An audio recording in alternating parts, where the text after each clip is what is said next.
de Deus. Mas vamos que vamos. Presencialmente sou melhor, tá, gente? Quero fazer essa ressalva. Ai, Senhor. Deixa eu ver quem entrou aqui.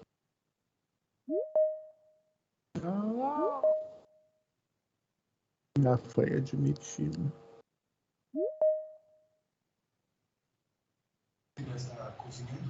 Não sei como, eu tô com a opção aqui de admitir, eu tô admitindo todo mundo aqui que tá marcando. Eu tô percebendo, tá me ajudando bastante também, porque eu acho que na hora que começa, né, eu acho que fica... ótimo. Agradecido, gente, muito obrigado aí pelo auxílio, porque às vezes, né, no meu aqui demora a aparecer, aí o aluno deve estar, sei lá, xingando a 5ª geração. Desgramado Firmino não me aceita, o que está acontecendo? Bom, acho que já deu um tempo, né? Acho que sim. Vamos lá. Gente, muito boa noite. Espero que todos vocês aí estejam bem protegidos.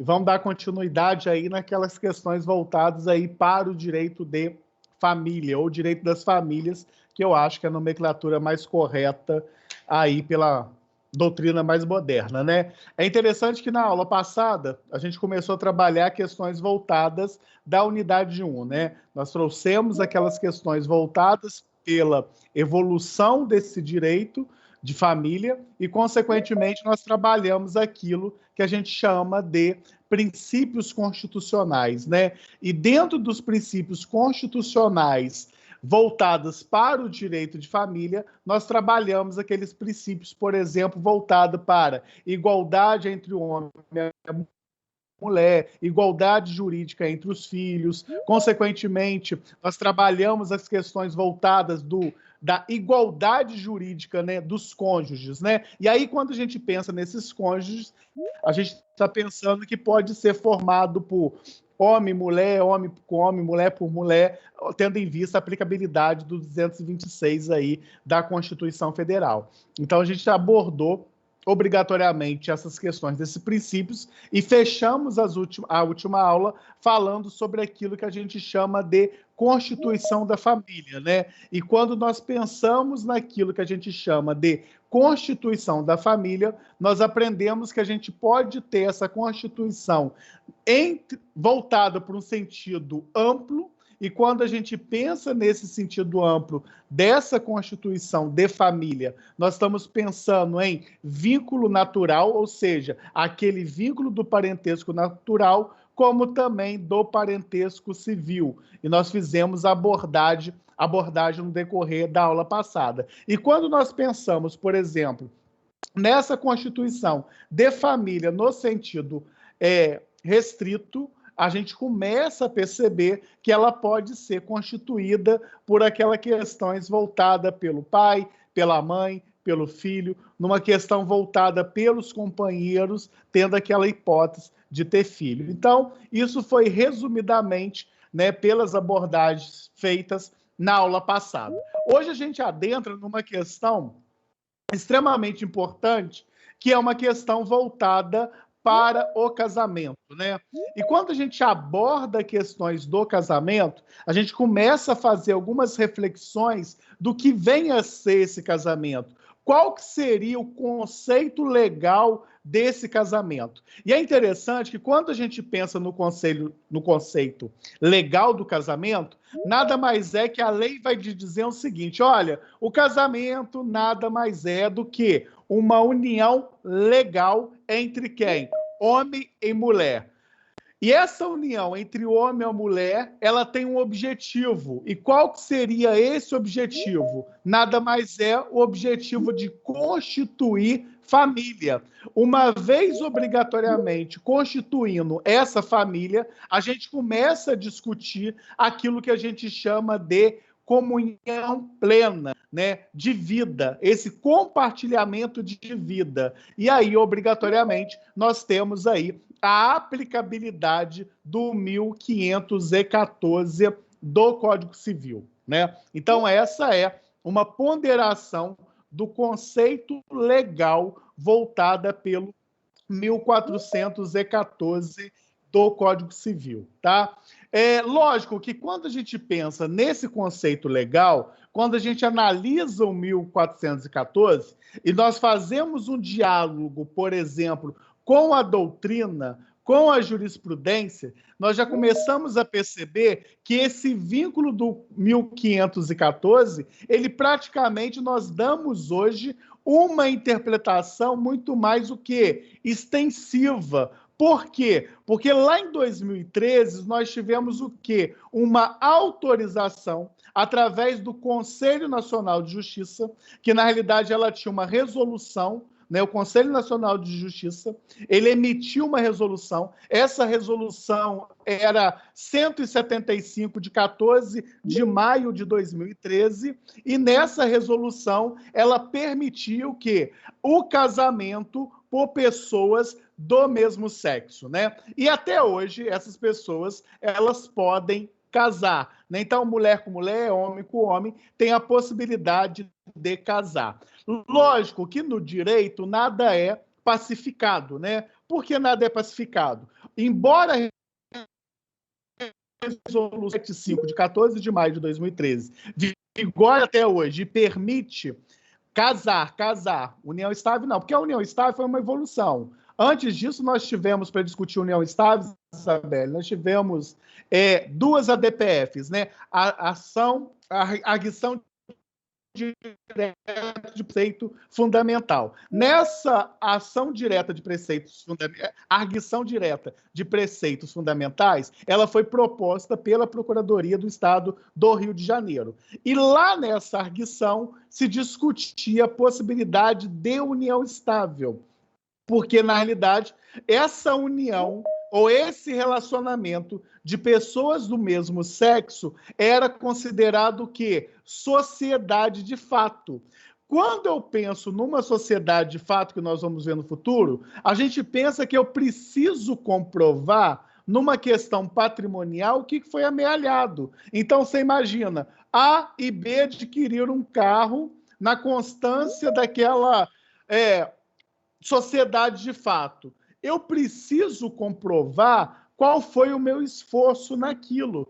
Por isso que as relações homoafetivas, no critério patrimonial e no critério sucessório, era uma merda, porque se você não comprovasse, obrigatoriamente você não teria direito naquelas questões patrimoniais, ou de uma dissolução, ou nessas questões do direito advindo com a morte, através do direito sucessório.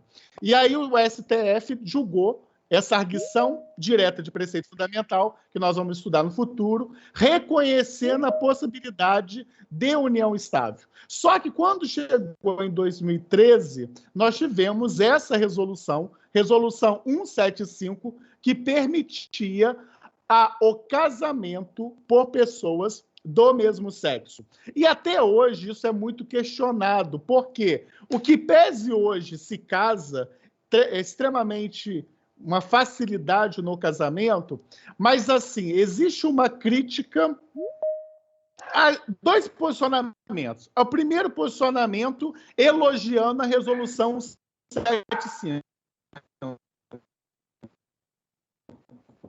A Mel grita, né? Veja bem, quando foi o desculpa, gente, a Mel grita mais, doida. Esse Conselho Nacional de Justiça, quando ele emitiu essa resolução 175, lá em maio de 2013, qual que foi o raciocínio? Olha, nós temos um Congresso Nacional que, obrigatoriamente, ele teria que modificar o artigo 1514 do Código Civil e dizer que há possibilidade do casamento entre pessoas. E aí, obrigatoriamente, abarcaria tanto pessoas que se denomina, né, hétero como a questões homoafetivas. Só que o Congresso ele não fez isso. Como já se tinha o julgamento do reconhecimento da união estável, o CNJ ele entendeu o seguinte: ora, se lá no 226 da Constituição Federal se aconselha converter união estável em casamento, a partir desse raciocínio do reconhecimento dável por pessoas do mesmo sexo, criou-se essa resolução 175 permitindo esse casamento. Lógico que para nós o direito civil, inclusive no meu posicionamento, foi excelente essa resolução.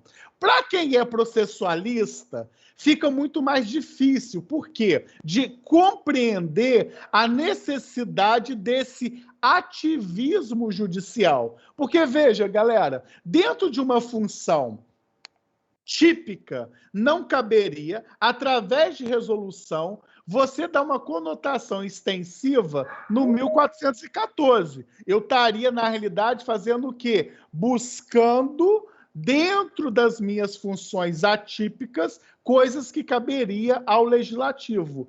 Pela essa morosidade do legislativo, o CNJ, através daquilo que a gente chama de ativismo judicial, permitiu esse casamento com pessoas do mesmo sexo, né?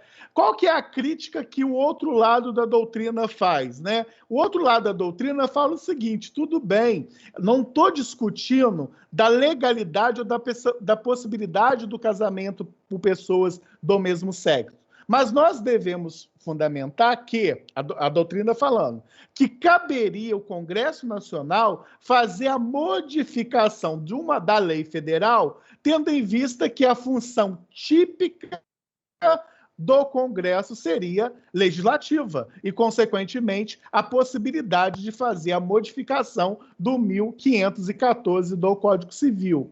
Lógico, gente, que isso não seria fácil como não é até hoje. Existe no Congresso Nacional hoje algo chamado Estatuto das Famílias, que modifica toda a regra de direito de famílias. Ou seja, esse estatuto ainda está sendo julgado há séculos. Então, na realidade, a sociedade evolui e, consequentemente, muitas das vezes, as questões legislativas não acompanham essa evolução. Então, para quem deseja ratificar, valorar o reconhecimento dessas relações homoafetivas, no sentido de buscar esse direito do casamento, eles vão fundamentar no 175 e dizer que é uma evolução legislativa aplicando uma evolução judicial, aplicando ativismo judiciário.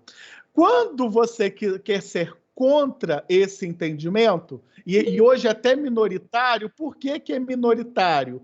Tendo em vista que já é possível o casamento, né? E é justamente isso, né? A demora é tão grande que coube aí o judiciário avocar essa responsabilidade em face dessa evolução social. Só que nós estamos no direito, né? Então, se vocês, por exemplo, forem fazer uma prova voltada para defensoria pública, para advocacia, obrigatoriamente vocês vão dar o quê?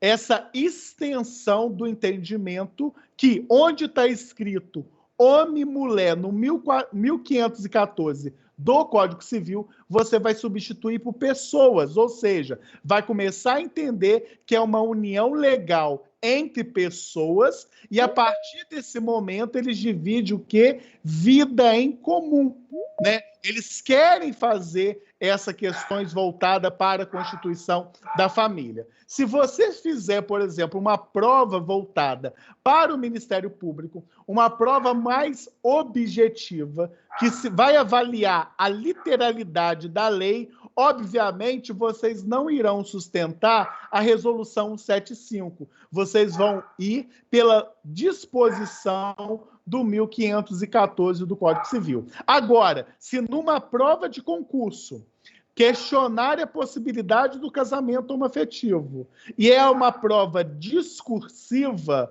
aí cabe vocês agora, na qualidade de concurseiro, operadores do direito, etc., demonstrar que vocês têm conhecimento das duas possibilidades, a possibilidade do casamento pelo 175 dessa resolução do Conselho Nacional de Justiça e a vedação pelo 1414, você fazer uma interpretação restritiva. E aí você se posiciona qual seria a corrente que vocês irão se filiar. Na doutrina, fiquem muito confortáveis. Na jurisprudência,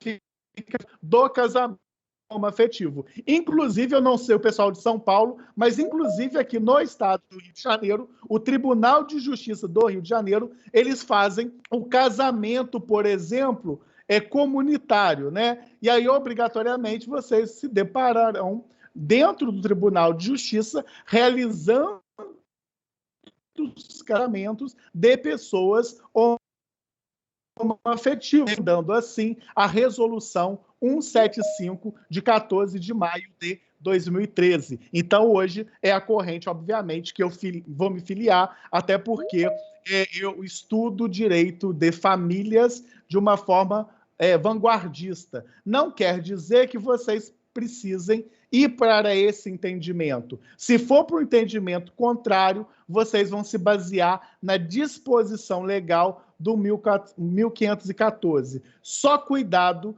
quando você fazer prova de defesa, OAB e Defensoria Pública, porque aí não tenha dúvida, vocês vão se gravitar pela possibilidade do casamento homoafetivo desde 14 de maio de 2013, tá? A Maura colocou uma questão muito interessante, né? Que essa demora, né, ela é tão grande que obrigatoriamente, primeiro, né, Maura? A gente nem tem lei, né? O Congresso ele fica lá discutindo, às vezes engaveta projeto, o Estatuto do Direito das Famílias, né? Ele tá lá para ser votado e ninguém coloca em pauta, porque obrigatoriamente não é interessante, né? Nós precisamos compreender aqui, né, que quando a gente pensa, por exemplo, em direito das famílias, lembra da minha abordagem principal na aula? Eu falei, gente, o critério aqui é um critério jurídico. Eu não posso aqui desonrar ninguém que pense ao contrário dentro de uma questão íntima, dentro de uma questão individual, dentro de uma outra questões espirituais, etc. Isso se respeita. Mas aqui, para nós, como operadores de direito, cabe a nós fazer esse diálogo da importância da evolução do direito de famílias. Quando nós trouxemos lá a Lei 4.121 de 62, que ele inaugura lá o Estatuto da Mulher Casada, aquilo ali para a mulher foi um marco evolutivo no sentido de que essa mulher era considerada coisa. Lógico que em 1962, embora a gente use essa nomenclatura de Estatuto da Mulher Casada, as modificações que nós abordamos na aula passada, ela foi importante para a mulher. Então, obrigatoriamente, esse direito de família, ele precisa evoluir, né? E quando a gente inaugura esse direito de família, cujo princípio é o princípio voltado para a afetividade, obrigatoriamente a gente começa a perceber da necessidade dessa evolução. Então, se o Congresso não caminha para fazer modificações das disposições das leis federais, coube aí a questão do judiciário. Então, hoje é pacífico o casamento das pessoas do mesmo sexo através dessa resolução do Conselho Nacional de Justiça 175 de 14 de maio de 2013, tá? Uma outra questão também muito importante quando a gente olha para o casamento, a gente começa a fazer algumas... O Tribunal de Justiça de São Paulo... eu não consigo ler, mas aí depois... A partir de agora, casamento que quiser... beleza. São Paulo lá também colocou aí essa questão do casamento, da união estável, quiser oficiar a união, então não precisam recorrer à justiça. A união pode ser... Beleza, olha lá. Outra questão importante, né? O Tribunal aí de Justiça de São Paulo, igual o Rio de Janeiro, e aí também fazendo aí essa possibilidade desse reconhecimento desse casamento aí homoafetivo, né? Eu tenho processos em São Paulo, né? Eu fui uma vez naquele fórum de São Miguel. Gente, é muito longe aquilo. Eu acho que é perto de Guarulhos, sei lá. E em São Paulo, diferente do Rio, ele é muito engraçado, né? A primeira instância em São Paulo anda muito bem. A segunda instância é uma M. Aqui no Rio de Janeiro, ao contrário. A primeira instância, eu acho que é uma M. Mas quando vai para o tribunal para o julgamento, é muito mais rápido, né? Eles fazem um caminho diferente aí nas questões de julgamento. Eu acho São Paulo muito rápido na primeira instância, segunda instância, quando vai julgar recurso, lento. Rio de Janeiro, primeira instância, lenta, quando vai por recurso no tribunal, muito mais rápido, né? E aí, discutindo essa questão voltada aí para o casamento, a gente começa a discutir uma questão extremamente importante, né? Que é uma questão voltada daquilo que... Não depende da organização judiciária, não. Isso depende da tramitação do processo, porque o CODIGERT, por exemplo, do Rio, ele inaugura as inaugurações. Aqui não tem nada a ver. Aqui tem a ver com morosidade. Por quê? Procedimento é procedimento. Procedimento comum ordinário, inicial, citação, resposta do réu, réplica, provas, decisão saneadora, audiência de instrução, julgamento, caso você tenha a teoria da causa madura, sentença, procedimento é o mesmo, né? Não tem a ver com a organização judiciária, tem a ver com um negócio chamado celeridade judicial. E aí, nessa celeridade, a primeira instância de São Paulo é muito rápida e do Rio de Janeiro é uma M. Tá? Então, quando a gente pensa obrigatoriamente naquilo que a gente chama de natureza jurídica, voltada aí para o casamento, a gente começa a perceber que há aquilo que a gente chama, por exemplo, de divergências doutrinárias, né? E nessas divergências doutrinárias, a gente começa a pensar o seguinte: vamos olhar para o casamento. Esse casamento, por exemplo, qual é a natureza jurídica desse casamento? E quando a gente começa a discutir natureza jurídica do casamento, nós começamos a perceber que nós temos, obrigatoriamente, o quê, galera? Nós temos 3 correntes diferentes, né, que já são pacificadas para questionar a natureza jurídica desse casamento, né? A primeira corrente, ela começa a entender que a natureza jurídica do casamento é uma natureza o quê? Individualista, é uma natureza o quê? Contratualista, né? Então, veja bem, galera, quem se filia na primeira corrente, entendendo que o casamento é individualista, que o casamento é contratualista, ele fala que a natureza desse casamento, ele advém de uma relação chamada o quê? Contrato. Por que acho que tem um áudio ligado. Por que essas pessoas entendem nessa primeira corrente, que é essa corrente individualista, que é essa corrente contratualista, falando que esse casamento, ele é um contrato, né? Porque as pessoas falam o seguinte, que nessa primeira corrente, que ele se torna um contrato comum. Por que ele se torna esse contrato comum? Porque ele depende de um elemento anímico. Qual é esse elemento anímico nesse casamento? É aquilo que a gente chama de vontade. Ora, se eu penso numa relação contratual, nós começamos a fazer reflexões que, pensando no contrato, em via de regra, o contrato ele nasce por quê? Pela manifestação de vontade, né? Tanto é que ele nasce com essa manifestação de vontade que se inaugura aquilo que a gente chama de quê? Princípio da autonomia da vontade. Então, se eu olho, por exemplo, A e B, que caso eles desejam casar, esse A e esse B, obrigatoriamente, ele tem que falar o quê? Sim, eu quero casar com A, eu quero casar com B, e ponto. Então, ele vai dizer que ele quer casar. Ele vai se manifestar essa vontade. Ora, se ele está manifestando essa vontade, a partir desse momento, cria-se deveres e obrigações. Essa doutrina, na primeira corrente, fala, opa, tem uma pessoa doida me ligando. Esse casamento é contratual. A natureza jurídica dele é contratual. E é um contrato comum.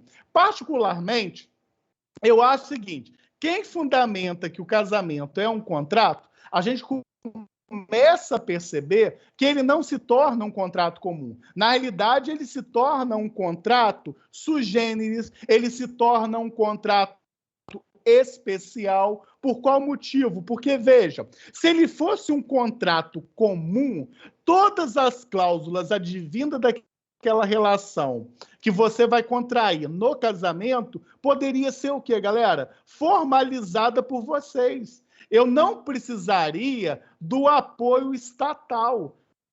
né, eu não precisaria daquilo que a gente chama de tutela jurisdicional. Eu não precisaria olhar para a disposição do interesse, desse interesse público, regendo normas de casamento. Então, por isso que essa primeira corrente, ela tem uma falha ao entender que essa natureza jurídica, por ser contratual, se torna um contrato comum. Na realidade, Travou poderia tudo. ter... Travou? Não entendi. Travou? Travou não, professor, tá show de bola. Tá. Beleza, então. Então, assim, então, nesse casamento, obrigatoriamente, algumas pessoas falam, olha, é um contrato comum. E não é. Se você quiser filiar a natureza jurídica do casamento na primeira corrente, você passa a dizer que pode ser considerado o quê? Um contrato especial ou um contrato sui generis. Por que sui generis? Porque o objeto advindo de obrigação e deveres, ele vem de norma de interesse público, ou seja, desse anseio voltado para a família. Então, essa é a primeira corrente que começa a dialogar que o casamento teria natureza jurídica de contrato, tá? Então, seria um contrato especial e não um contrato comum, uma vez que você perceberia a manifestação de vontade, tanto de A como de B, bem como você perceberia o poder aqui estatal, tá? Então, essa é a primeira corrente. Quando a gente ainda avalia essas questões voltadas para a natureza jurídica do casamento, nós começamos a perceber que surge uma segunda corrente. Essa segunda corrente, quando ela olha, por exemplo, o casamento e ela começa a dialogar, olha, qual que é a natureza jurídica desse casamento? Aí a segunda corrente fala o seguinte, olha, a natureza jurídica desse casamento é uma natureza o quê? Institucional. Ou você vai encontrar na doutrina chamada supra-individualista.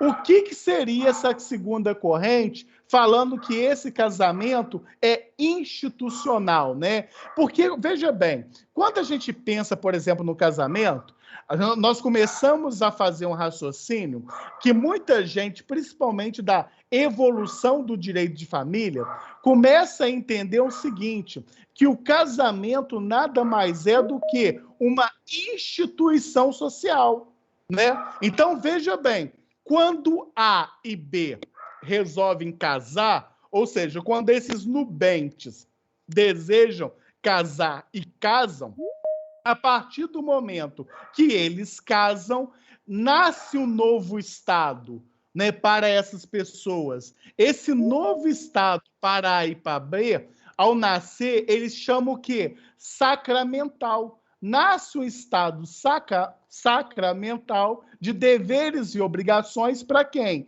Para esses cônjuges, para A e para B. Por isso que a segunda corrente, ao olhar, por exemplo, o casamento, ele fala que é uma instituição social. Por isso que antes de 77, não se permitia no Brasil o quê? O divórcio, porque você não tinha previsibilidade que uma instituição ela poderia ser extinta, né? Voltado aí para essas relações de instituição social. A gente só permitiu esse diálogo com o divórcio em 77, que a gente vai olhar na possibilidade da extinção desse casamento. Então, essa segunda corrente, ele olha para esse casamento e fala, opa, o casamento não é contrato merda nenhuma. O casamento é uma instituição social. E a partir do momento que esses nubentes se casam, obrigatoriamente nasce esse novo Estado, o Estado sacramental. Esses Estados que você precisa da honra e obrigatoriamente direitos, obrigações e etc. Então, seria aí voltada para uma segunda corrente, uma corrente mais conservadora, tá? A segunda corrente, dentro do direito civil, é a corrente mais conservadora. Por que é uma corrente mais conservadora? Porque ela é fundamentada na instituição social do casamento. Por isso que não se permitia, através dessa natureza jurídica, lá no Código de 16, antes de 77, a possibilidade aí do divórcio. O que você tinha era separação de fato, que não tinha efeitos legais. E hoje, na realidade, de todas as inúmeras correntes que poderão surgir em face da natureza do contrato, nasce aquilo que a gente chama de uma terceira corrente. Aquilo que eu vou chamar de corrente mista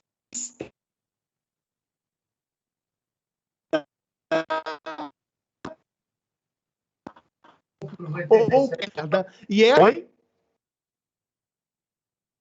Deu uma travada. Picotou, professor. Eu volto aqui agora, vê se melhorou. Melhorou? Melhorou. Beleza, então retorno. Vão me dando esse estoque, que eu não me incomodo de voltar, não, tá?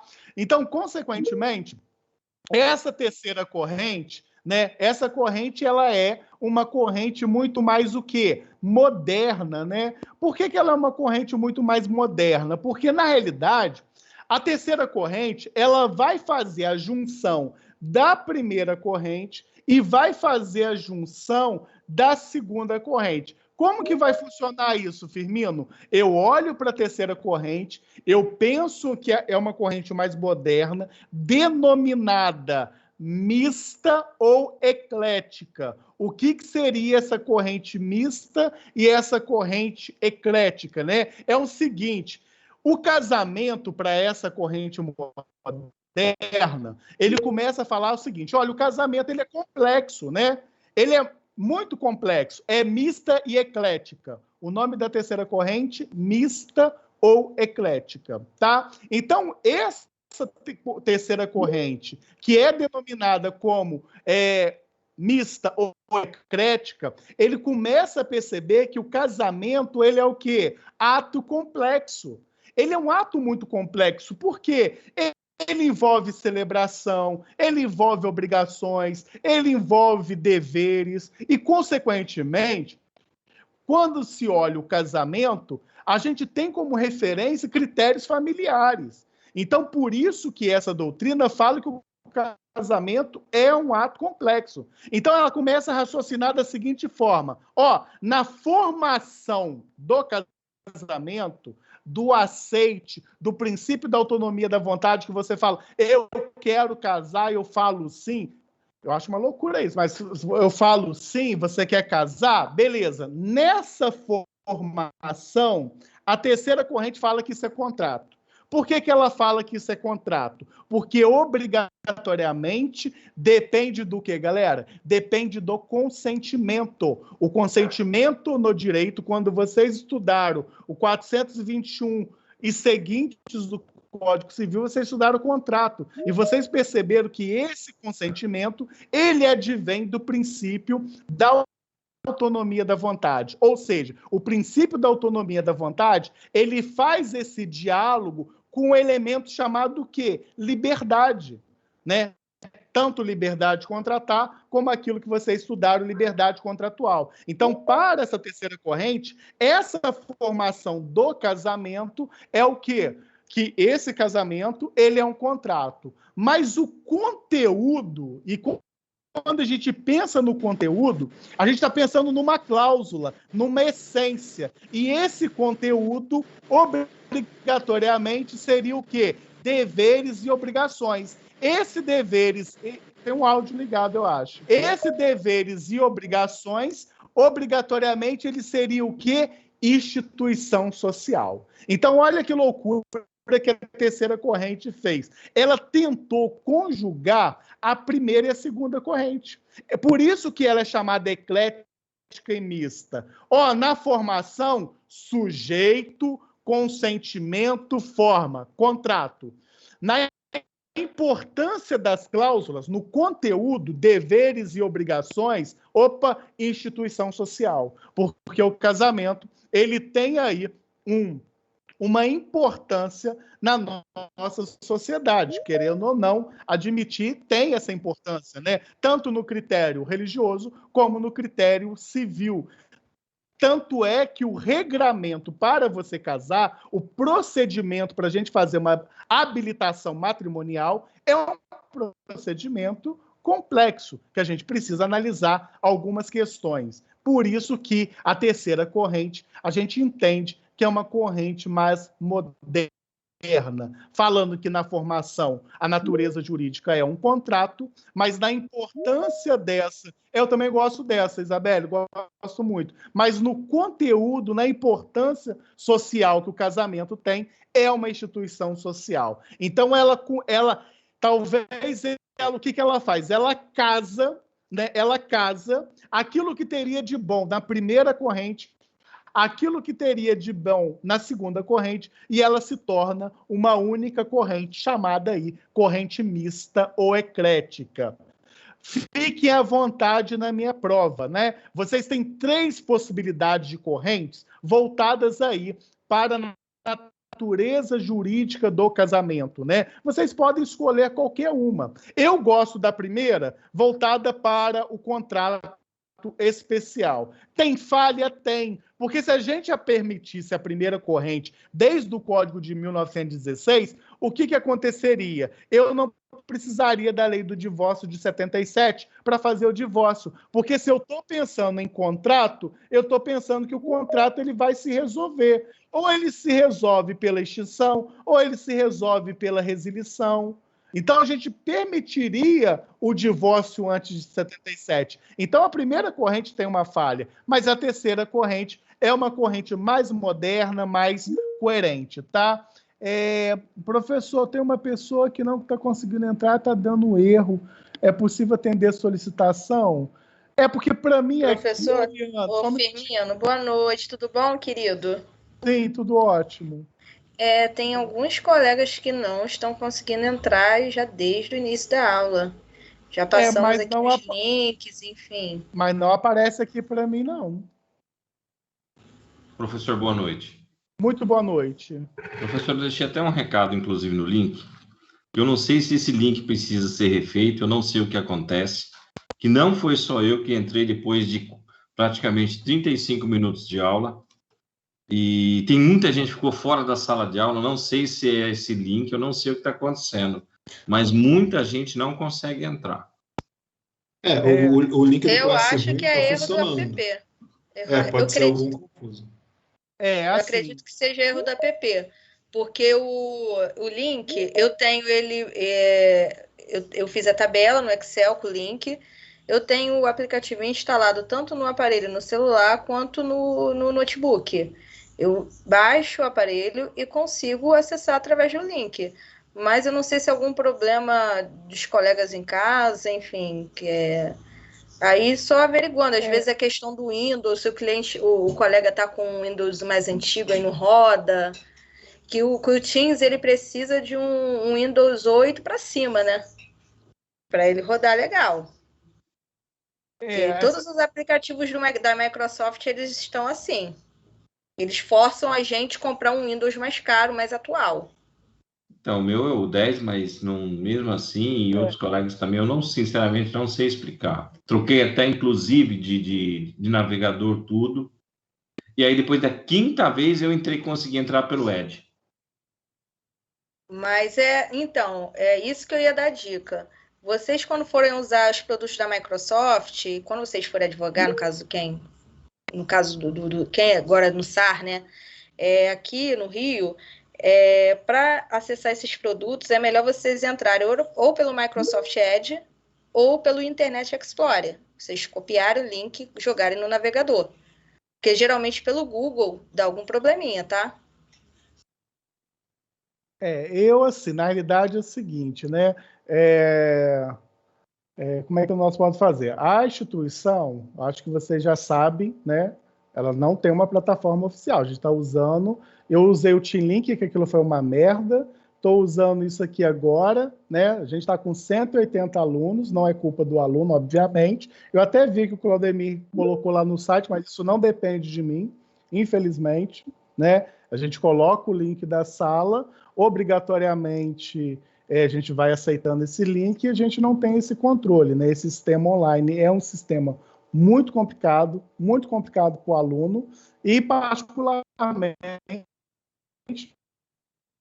né, é uma situação muito ruim para vocês, eu compreendo perfeitamente, né? Mas eu mudei, gente, eu não sei nem se com a turma de vocês eu usei o T-Link. Foi a pior coisa na minha vida, foi usar aquela merda. Porque teve numa segunda-feira que eu não consegui dar aula em nada. Inclusive, eu voltei à aula. Então, é uma situação muito ruim para nós também, professores, e para vocês, alunos, acho que é pior ainda, né? Porque, obrigatoriamente, vocês precisam ter aula de vocês precisam compreender a matéria, precisam dialogar, mas, assim, eu não tenho nenhuma resposta para dar para vocês, porque, por exemplo, os outros colegas que estão tentando entrar, né, não aparece aqui para mim, né? Alguns de vocês estão me ajudando. Hoje nós temos 88 alunos na sala, não aparece nenhum outro pedido para admitir, e eu, particularmente, não sei o que fazer. Não sei se isso acontece também com outros colegas, mas é uma situação muito ruim, né? É muito complicado. Professor? Oi. Sim, pois não. Apenas como sugestão, por exemplo, semana passada eu também tive um probleminha na plataforma, e na aula do professor Plaza. Ele disponibilizou o Zoom, então ele ficou operando nas duas plataformas, nessa atual e na Zoom, apenas como sugestão para atender os colegas que estão com dificuldade, apenas uma sugestão, tá? Mas a questão toda é justamente isso, né? A gente vai criar assim, links, trava, por exemplo, nesse Team Link as pessoas usavam a câmera e o áudio e travou, mas enfim. Né? Entendi. Tipo assim, quando eu usei o Team Link, as pessoas estavam com áudio e câmera ligada. Travou, não consegui falar nada.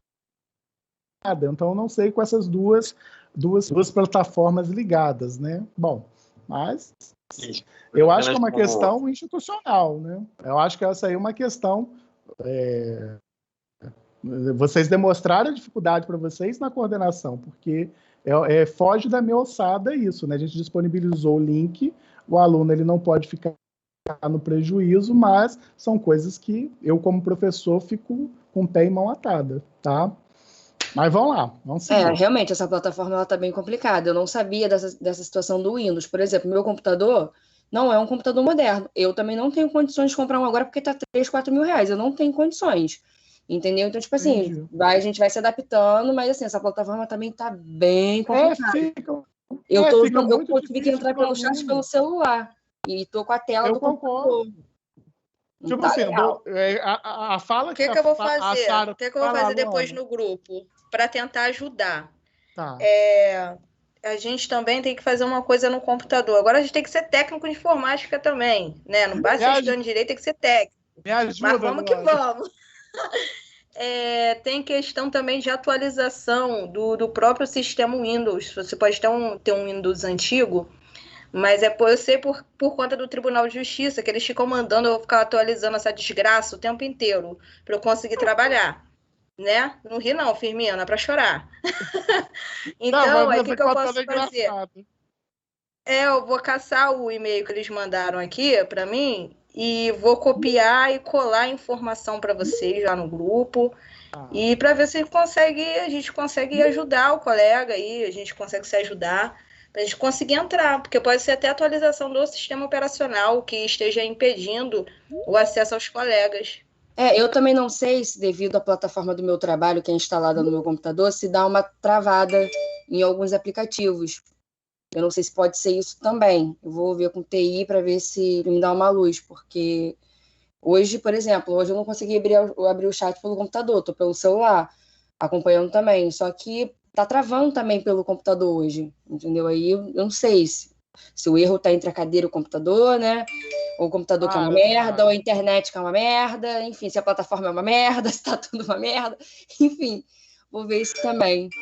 Não, beleza, gente. Então vamos caminhar e a gente busca algumas soluções aí no decorrer, né? Eu peço desculpa, mas infelizmente isso foge da minha alçada, né? Mas vamos que vamos. Mas tenha certeza que eu vou preparar material para nenhum aluno ficar prejudicado. Se tiver de sanar alguma coisa, eu vou sanar. E se no pior, a gente pensa em uma outra alternativa. Tá bom? Vamos que vamos, gente. Então, assim, fechando essa natureza jurídica... Oi, quem me chamou? Boa noite. Posso fazer uma pergunta? Pode, lógico. Referente ao antigo artigo 240, que é do Código Penal, que nós chamamos de crime de adultério, por que ele foi revogado? Porque ele feria alguma dessas instituições que você acabou de falar, uma dessas correntes? Não, na realidade, o crime de adultério ele entrou em desuso, né? Na realidade, o que aconteceu? Primeira questão, quando a gente pensa no crime de adultério, você tinha que pensar obrigatoriamente de você fazer a prova. Como que você faz a prova do crime de adultério, né? Tanto é que a gente vai estudar quase adultério, adultério e adultério puro.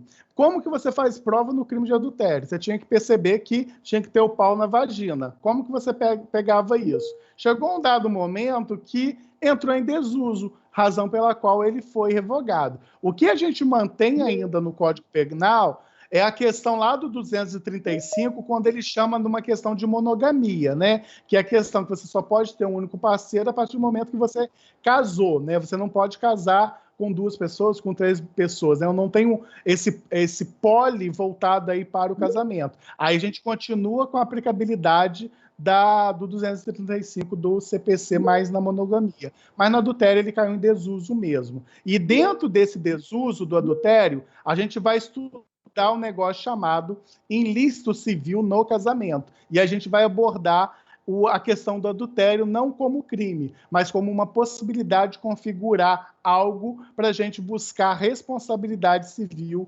daquela pessoa, né, que cometeu essa possibilidade, né? E aí isso vai ser resumido em dinheiro.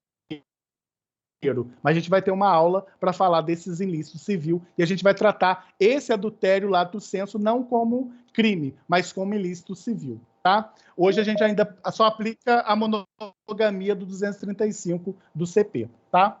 Bom, e aí essas 3 correntes, né, ela define obrigatoriamente aquilo que a gente chama de natureza do casamento. Bom, discutindo essa natureza do casamento, a gente começa a perceber como que eu vou casar, né?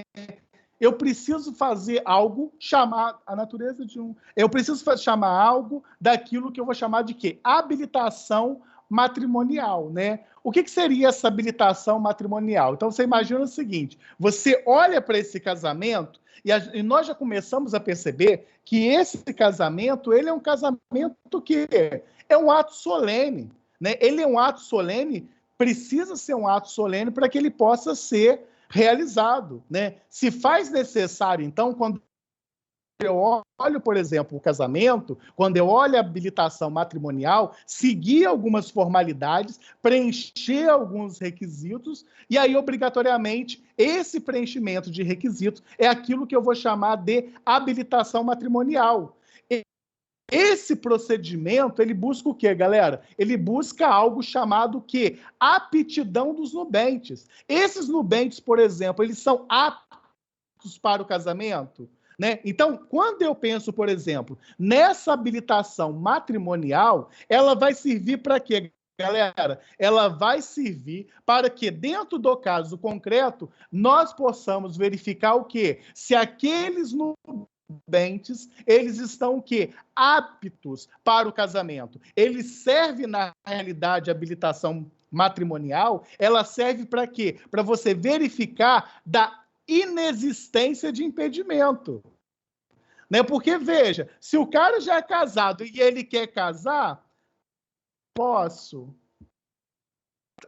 repetir. Onde você quer que eu repita? Tudo? Eu não sei de onde parou. Eu vou repetir tudo, não sei se cortou, tá? Então, nessa habilitação patrimonial, matrimonial, ela está relacionada com o quê, galera? Com o casamento, né? A gente começa a perceber que esse casamento, ele é um ato que solene, né?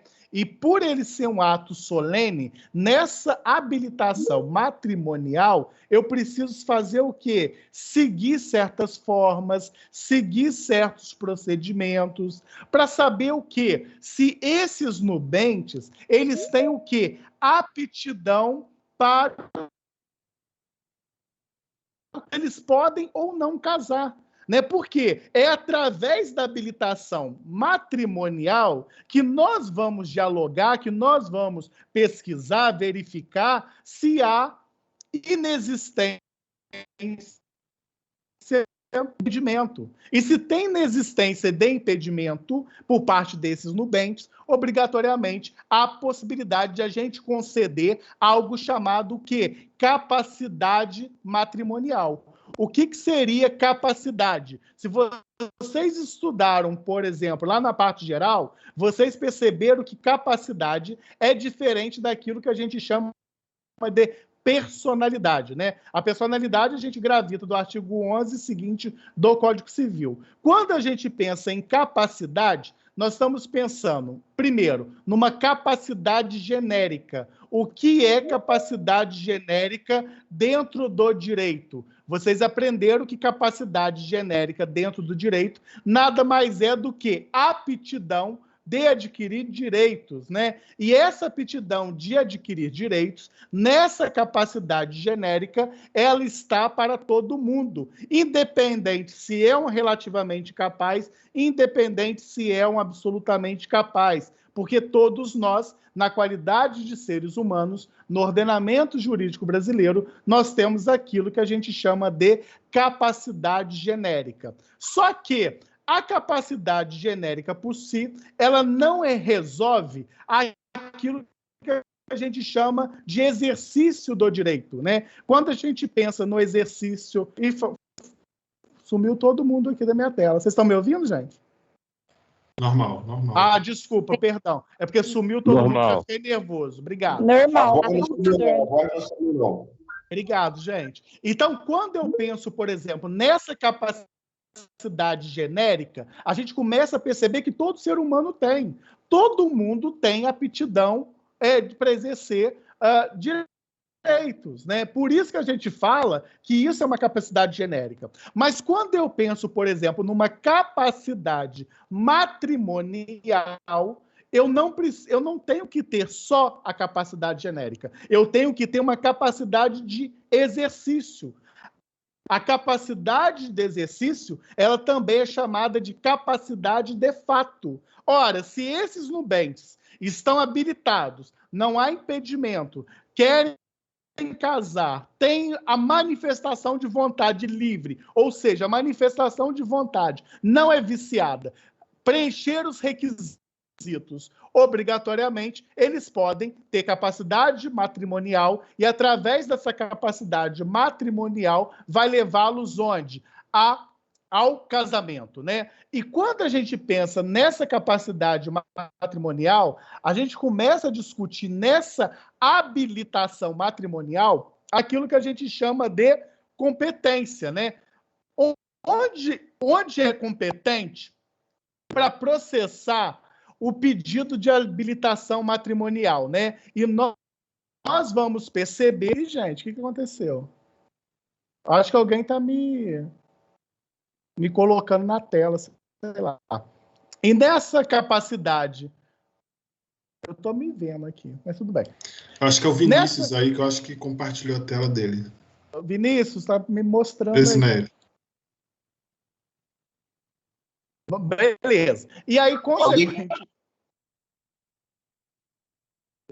É que você está compartilhando a sua tela, cara. Tem uma opção ali embaixo que é de compartilhamento de tela. Remove minha câmera está desligada? Estão dominando a tua aula, professor. Daqui a pouco alguém vai estar dando aula aí. Meu Deus. Querem roubar teu lugar, hein, Firmino? Abre teu olho, hein? Eu acho que vocês vão dar aula melhor do que eu. Não tenho dúvida em relação a isso. Loucura! Que escândalo, mas vambora. E aí, olha só, do lado daquele microfone vermelho ali, do telefone vermelho, tem um xizinho. Aperta ali que vai fechar. Isso, aí. Isso, fecha aí. Desculpa, pessoal. Nada, faz parte do show. Obrigado, vamos lá. Mas eu fico até bem, fico bem, tudo bem. E aí, galera, é o seguinte, nessa capacidade matrimonial, ela é uma capacidade de exercício, né? É através dessa capacidade de exercício que esses nubentes, eles vão se habilitar para o casamento. E uma questão questão interessante que a gente precisa dialogar quando a gente pensa nessa habilitação matrimonial é pensar na competência, né? Onde que eu vou, obrigatoriamente, em face dessa competência, processar o pedido de habilitação matrimonial, né? E aí é muito claro para nós, né? Esse pedido de habilitação matrimonial é do domicílio ou da noiva ou do noivo, né? E aí, obrigatoriamente, vocês vão fazer esse requerimento no registro de pessoas naturais, né? Quando eu olho, por exemplo, dentro do Código Civil e vou analisar, por exemplo, o 1526, ele começa falando de homologação dessa habilitação, né? E muitas das vezes o Ministério Público ele pode atuar no processo de habilitação, né? Ele pode fiscalizar, ele pode impugnar essas questões da habilitação. Porque imagina que o Ministério Público tome conhecimento que aquela pessoa que está casando, por exemplo, ele está casando com a sua ex-sogra, né? Ele era casado com a menina, que era a mãe dela, ela casa com a mãe dela. Isso é um impedimento. Não poderia nunca entrar com esse processo de habilitação matrimonial. O que o Ministério Público poderá fazer? Ao tomar o conhecimento, ele impugna aquilo que a gente chama de habilitação. E ao impugnar, ele vai submeter ao juízo de registro público, tá? Então, isso poderá acontecer, tá? E é interessante que quando você tem deferido o processo de habilitação matrimonial, você tem um prazo, né? Você tem um prazo de 90 dias para casar. Ora, se a lei está falando para vocês que vocês têm um prazo de 90 dias para casar, você está em face de um prazo prescricional ou um prazo decadencial. E aí? A lei está dizendo para vocês, doutores, vocês têm 90 dias para casar a partir do deferimento da sua habilitação matrimonial.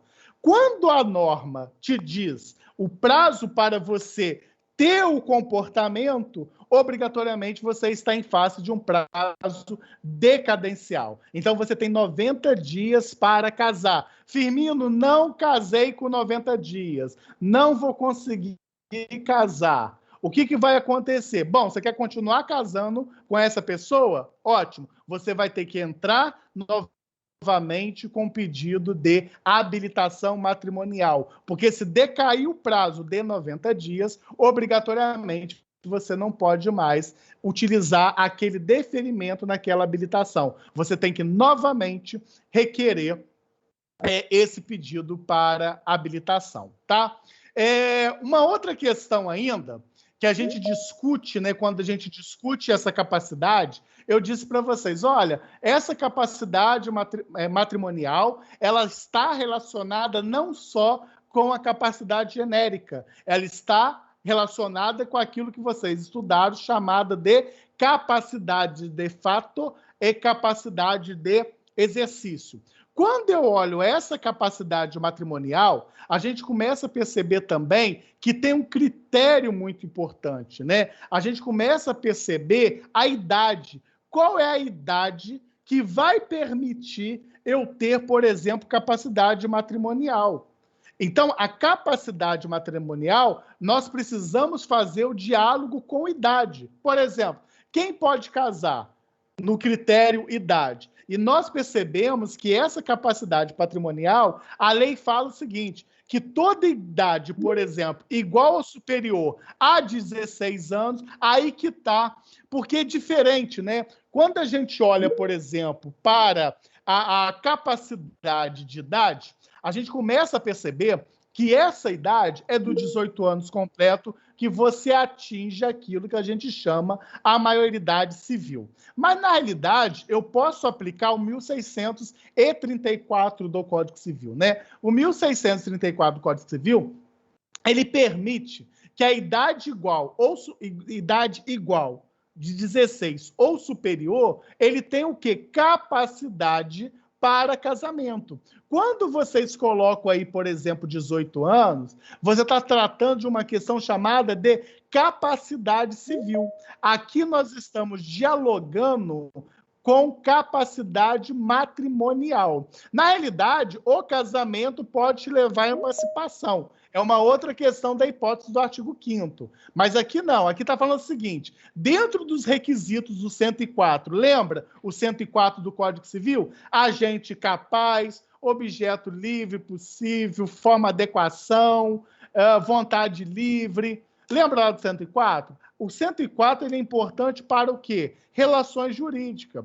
Quando eu olho o 1634 do Código Civil, nós começamos a perceber que nessa relação jurídica, porque é um fato jurídico, obrigatoriamente eu vou ter uma capacidade matrimonial. Então, por exemplo, se eu tenho 16 anos e desejo casar, você tem a possibilidade aí de ter capacidade matrimonial para o casamento. A única questão é o seguinte, que quando eu penso que eu tenho 16 anos e obrigatoriamente eu desejo casar, o que eu preciso pensar aqui agora? Bom, 16 anos, eu sou relativamente o quê? Incapaz. Se eu sou relativamente incapaz, eu preciso ter algo chamado o quê? Assistência. Essa assistência, para nós do direito de família, ele vai dialogar com uma palavra chamada o quê? Autorização. Então, A tem 16 anos, quer casar com B que tem 18. Pode? Pode. Desde que o representante legal, por exemplo, os pais ou os tutores, dependendo do caso, ele autoriza aquele casamento. Aí eu tenho a aplicabilidade do 1634. Percebam, galera, capacidade matrimonial é 16 anos para cima, capacidade civil é de 18. Então, aqui, eu tenho a possibilidade desse relativamente incapaz de 16 para cima poder casar, desde que eu tenho aquilo que eu chamo autorização, né? Ainda que eu esteja em face daquilo que eu chamo de relativamente capaz. Agora, imagine a seguinte hipótese. Você imagina que o pai ou o tutor, por exemplo, ele não quer, de forma nenhuma, dar o consentimento para aquela garota, para aquele menino, para aquela menina, para aquela menina, para aquele menino, para aquele menino, fazer o casamento. Não quero, né? Qual é a consequência disso? Esse menor, ele vai pedir o quê? Ao juízo. Mas é só pedir? Não. Quando ele vai fazer esse pedido no juízo, os pais na defesa ou os tutores na defesa, ele tem que mostrar ao juízo qual foi a razão de ter negado. Ele tem que mostrar para o juízo que a recusa de conceder aquela autorização é uma recusa justa, não é uma recusa injusta. Olha o elemento subjetivo, galera. O que é uma recusa justa e o que é uma recusa injusta? Ah, não, eu não quero deixar minha filha casar com ele porque simplesmente ele é um escroto. Será que isso é uma recusa justa ou será que isso é uma recusa injusta? Então, na realidade, ao demonstrar a recusa a razões que vocês não deram autorização, o juízo, a partir dessa instrução, ele vai obrigatoriamente decidir se irá conceder a autorização ou não, né? Ele precisa agora analisar a posição desses representantes legais, seja o pai, seja o tutor, para saber se ele vai ou não autorizar aquele casamento, tá? Então, um outro ponto também a mãe sempre tá certo, perfeito. Uma outra questão também muito interessante Vai lá, fique à vontade, que é isso? Vai lá. Na união estável, tem essa questão de idade também, de autorizar ou não? Ou a união estável só mesmo a partir dos 18 anos? Na realidade, você falou uma coisa muito interessante, né? Na realidade, o estado do Mato Grosso do Sul, né? Ela falou da questão da união estável, né? Existe, por exemplo, depois dá uma pesquisada, existe um recurso extraordinário 418376 418376 do Mato Grosso do Sul. Esse recurso extraordinário discutia exatamente a questão da idade para a união estável, né? Foi um julgamento muito polêmico, foi impetrado, né, lá pelo Mato Grosso do Sul, e aí questionando exatamente se teria aplicabilidade lá dessas questões voltadas aí para essa idade, né? O que acontece? União estável, obrigatoriamente, ele é o quê? Ele é fato, né? Ele acontece do dia a dia, né? Então, você vai entender, por exemplo, dentro de uma doutrina, ela se divide, né? Ela fala que, obrigatoriamente, ele teria que seguir a regra do 1634. Eu, particularmente, eu vou por uma corrente minoritária. Eu falo o seguinte, se a união é estável, e, obrigatoriamente, se união estável é fato, se eu estou com 16 anos, né, não é hipótese, por exemplo, de ser absolutamente incapaz, obrigatoriamente eu não precisaria dessa autorização para viver em união estável devido ser fato, tá? Embora nós temos aí esse diálogo com 1634, dizendo que mesmo na união estável, você teria aí a possibilidade de requerer essa autorização dos pais ou do tutor. Eu não me filio nessa corrente, porque, como eu lhe disse no início, né, união estável é fato, né? Simplesmente as pessoas vivem união estável. Tem de 16, eu não posso aplicar o regramento do 1634 para entender que teria essa autorização desses pais, tá? Mas essa é uma corrente minoritária, porque a corrente majoritária fala que você precisaria obrigatoriamente dessa autorização, mesmo você estando de fase da união estável, tá? Não é uma corrente que eu filio. É fato sem autorização, tá? Mas dentro de uma corrente mais conservadora e legalista, a obrigatoriedade dessa autorização, mesmo nessa união estável, que é uma situação fática, tá? Que eu, particularmente, sou extremamente contra, tá? Foi? Foi, Esther? Acho que sim, né? Foi sim, professor. Muito obrigada. Nada, que isso. Então, assim, e aí, obrigatoriamente, quando eu vou pedir autorização desse juízo, né, é aquilo que eu vou chamar de suprido, né? Ou seja, eu vou pegar aquela autorização que foi negada e vou pedir agora o estado juízo para deferir. E ele só vai deferir esse casamento se ele entender que a justificativa para não autorizar não é uma justificativa plausível, né? O que seria isso, Firmino? Caso concreto. Lembra quando vocês estudaram a parte geral do Código Civil? Na parte geral do Código Civil de 2002, que entrou em vigor em janeiro de 2003, vocês aprenderam uma coisa chamada o quê? Cláusulas abertas. Cláusulas abertas também a doutrina chama de quê? Princípios indefinidos. Ou seja, quando eu inauguro um novo Código Civil, obrigatoriamente eu aumento o poder discricionário daquele juízo.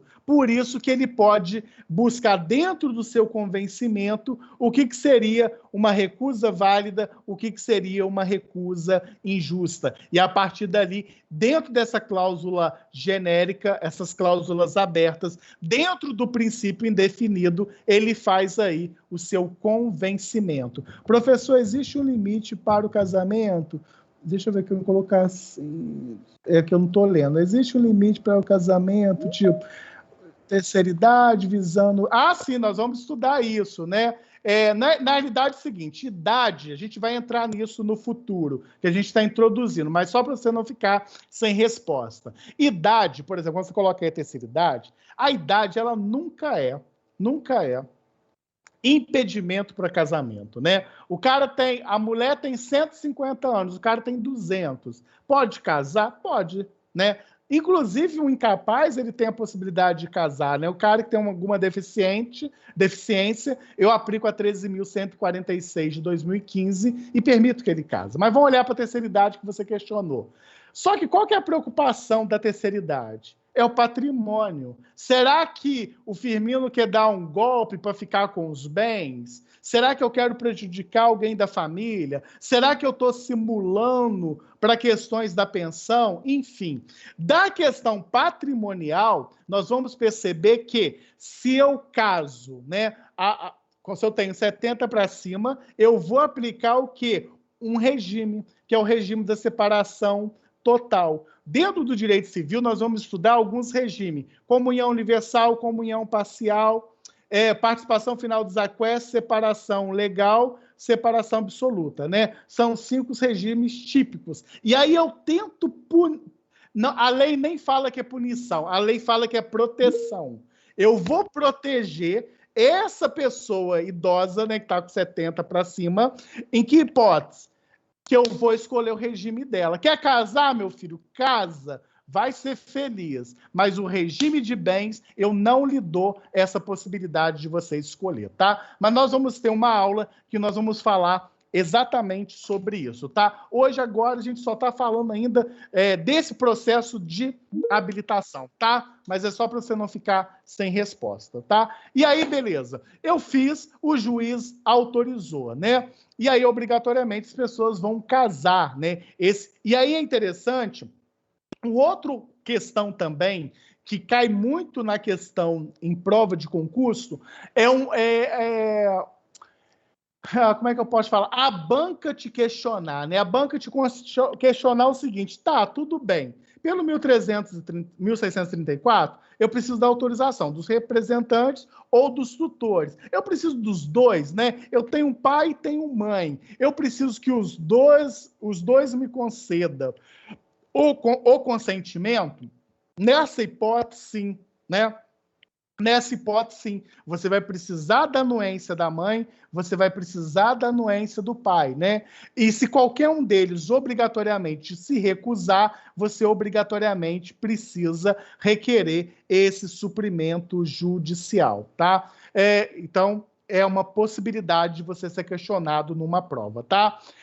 Uma outra questão, veja bem, se eu tô aqui querendo me casar, o meu pai está me negando o casamento, e eu preciso fazer essa ação chamada de suprimento judicial, onde o Estado juiz vai me deferir ou não para que eu possa me casar. Eu acho que é muita loucura para casar, né?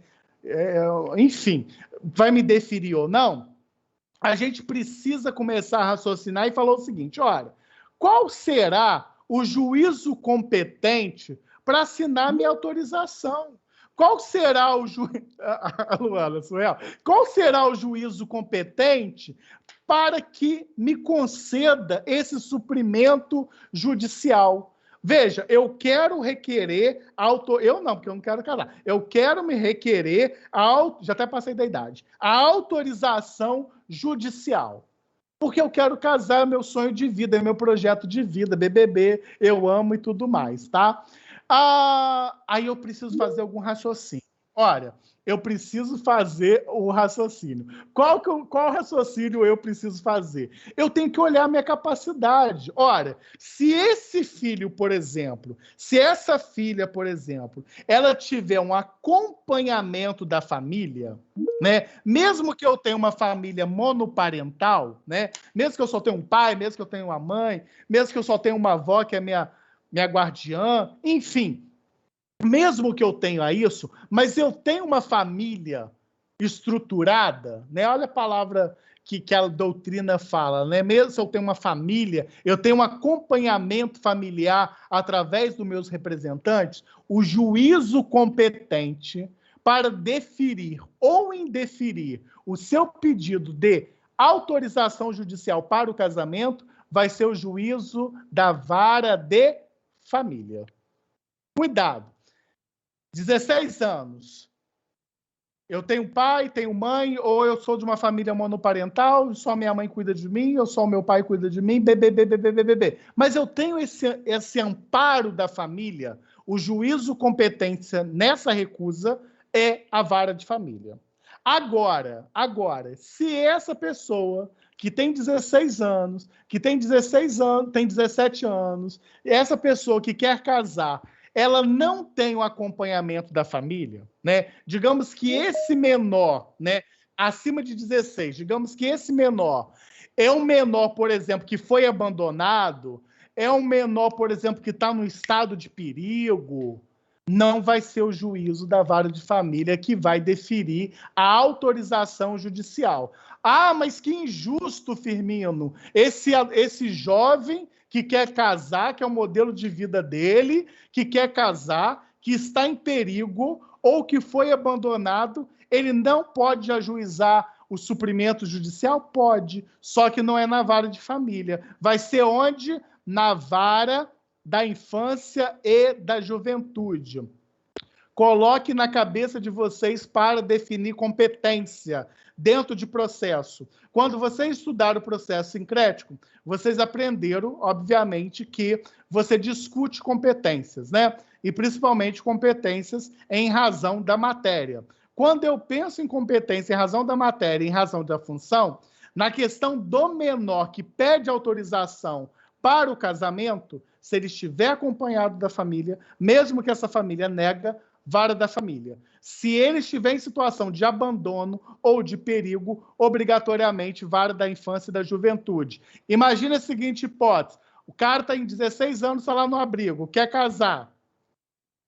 Qual vai ser o juízo em razão da matéria para julgar a autorização de suprimento judicial para o casamento? Vai ser o juízo da vara da infância e da juventude. Perigo e abandono são duas palavras que determinam competência na vara, no anseio familiar. Vai para a vara da infância e da juventude. Situações de normalidade, ou seja, acompanhamento da família, mesmo que a família seja problemática, obrigatoriamente vocês vão para a vara de família, tá? Então isso é um critério importante para vocês definirem obrigatoriamente quem vai ser o juízo competente para julgar essa autorização. Eu, particularmente, acho que é muita vontade de casar. Muita vontade. Mas deixa casar. Mais uma vez, eu. A destituição do poder familiar também entraria na vara da infância e da juventude?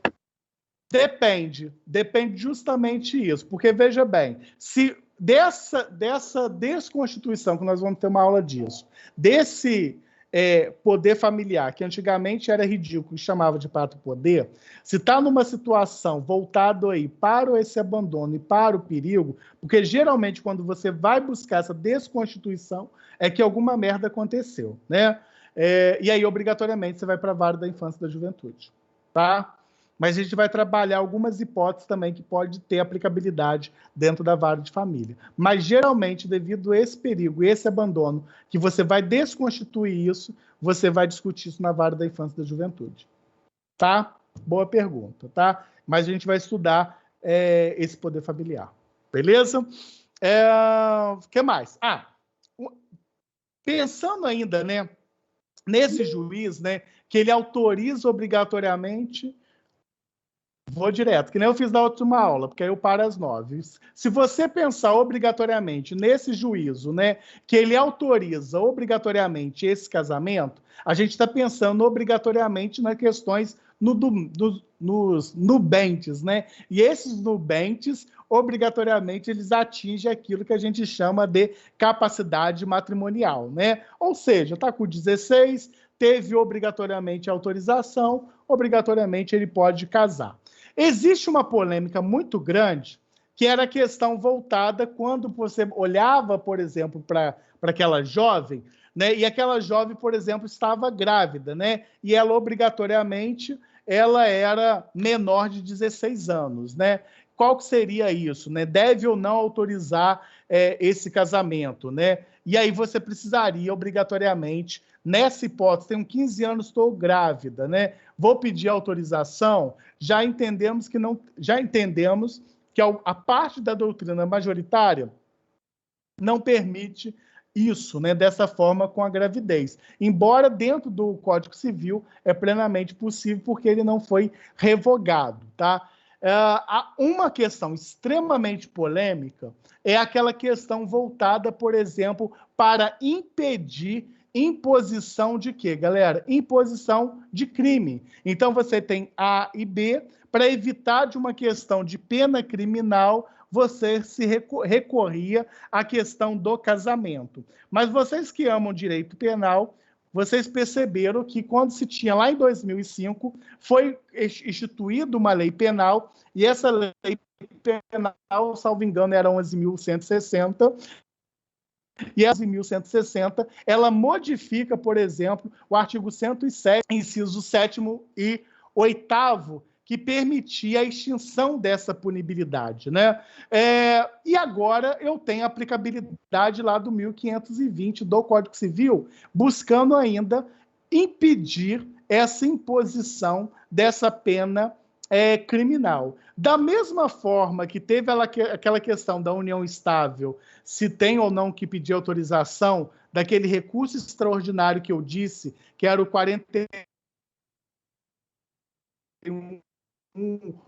76 do Mato Grosso do Sul, né?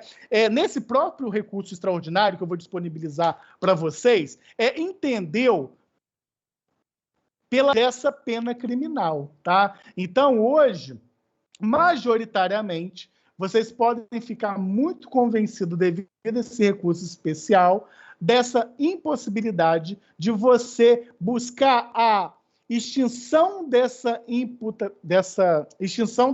penalidade porque a pessoa casou, porque a gente aprovou no STJ esse recurso especial, tá? Então, isso foi a Isabelle colocou, graças a Deus, e eu também acho isso extremamente válido, tá? E aí, feito essas ponderações iniciais, é interessante que a gente precisa olhar para essa regulamentação dessa habilitação de casamento, né?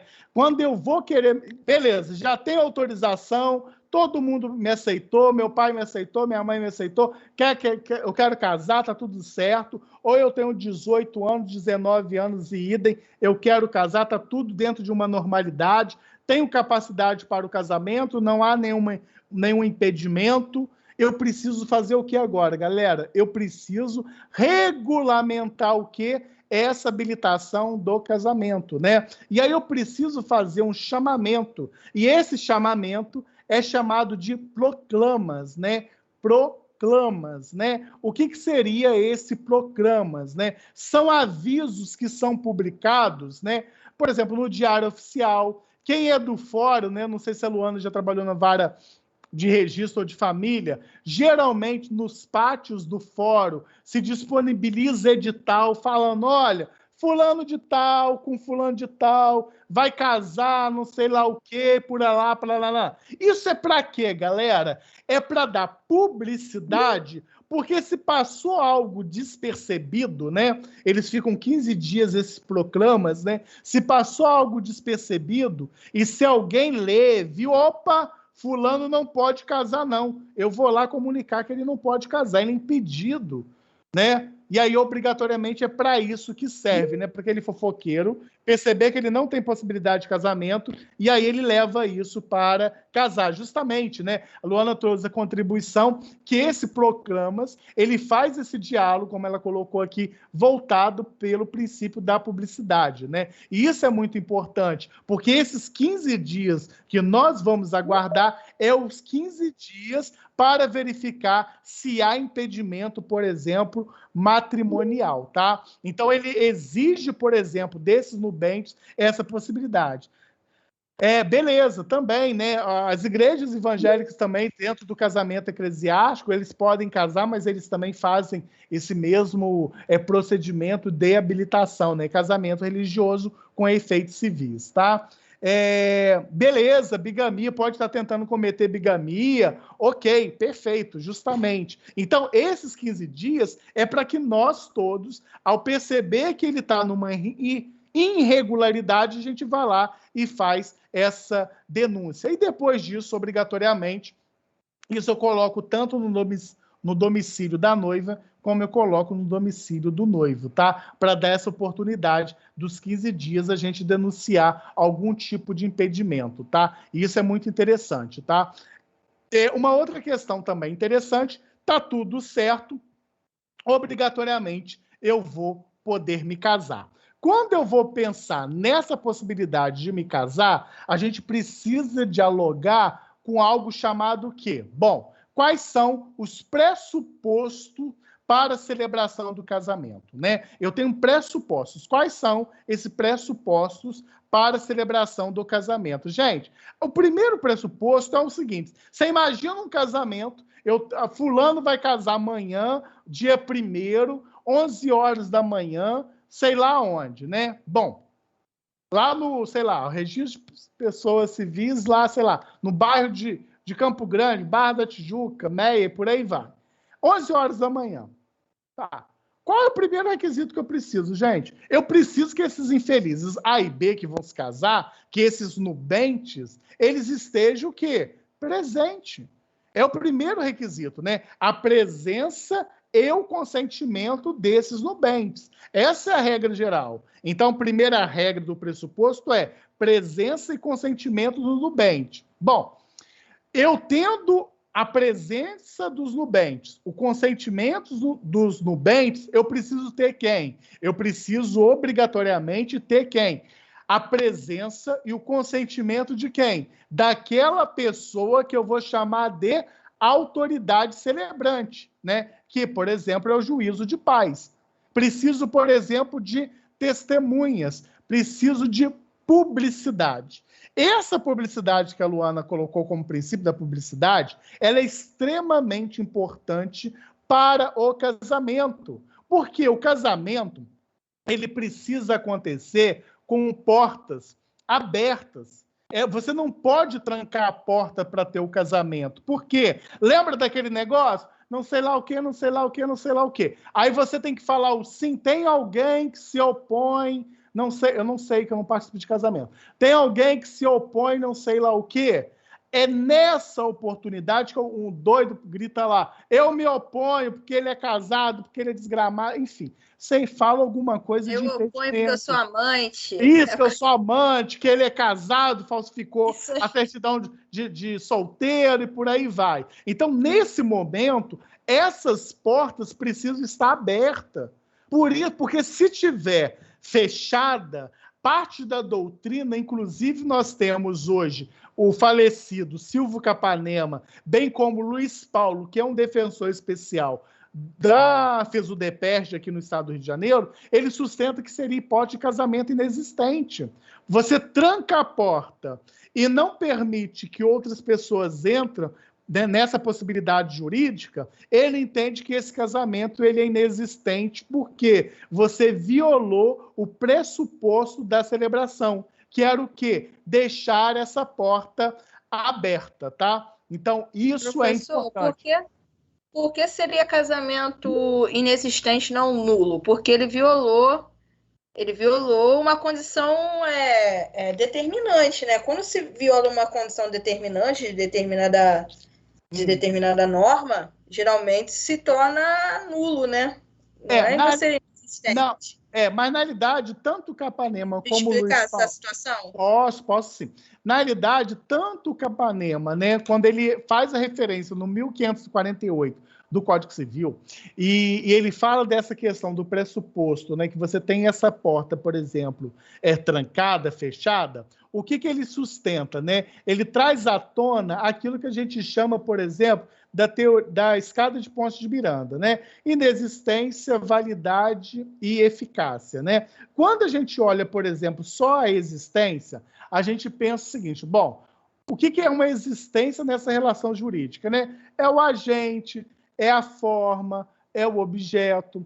Quando a gente pega esse substantivo e adiciona um adjetivo, então eu olho, por exemplo, esse agente e falo que ele é um agente capaz, eu estou pegando o substantivo e estou dando um adjetivo. Ele gravita para aquilo que a gente chama de validade. E, geralmente, na validade, quando você viola, por exemplo, o 104, ou quando você viola esse pressuposto, realmente você teria a possibilidade ou ir para a nulidade ou ir para a anulabilidade. Mas por que nem Silvio Capanema, né, que ele é falecido, nem o Luiz Paulo da DPGE, né, que ele é um defensor especial aqui no Rio de Janeiro, responsável pela FESUDEPERJ, ele faz muitas bancas de concurso da Defensoria, ele entende que isso é uma hipótese de inexistência. Por que ele sustenta que é uma hipótese de inexistência? Porque ele fala o seguinte, olha, a celebração é um pressuposto do quê? Do casamento. Então, são atos distintos, né? Ele pega dois atos distintos. Ele fala o seguinte, bom, quais são esses dois atos distintos? Bom, celebração e casamento. Ou seja, por que vai acontecer a inexistência? Porque a celebração, ela foi o quê? Viciada. E, obrigatoriamente, ele sustenta essa inexistência, tá? Agora, você pode sustentar a validade, no sentido, a invalidade e buscar a nulidade? Pode, desde que você entenda o seguinte, que a celebração, ela é ato de casamento. Ora, se ela é ato de casamento, você tem o quê? Uma continuidade daquele pressuposto. Eu não posso interromper, né? Embora o Capanema e o Luiz Paulo, ele faz o que? Ele fraciona. Celebração é uma coisa, o ato final do casamento é outro. Se você sustentar que a celebração e ato de casamento é a mesma coisa, como Carlos Roberto Gonçalves o faz, você pode buscar a nulidade dessa relação, porque você impediu que aquela pessoa gritasse sobre, por exemplo, esse impedimento. Ok? Então, cuidado.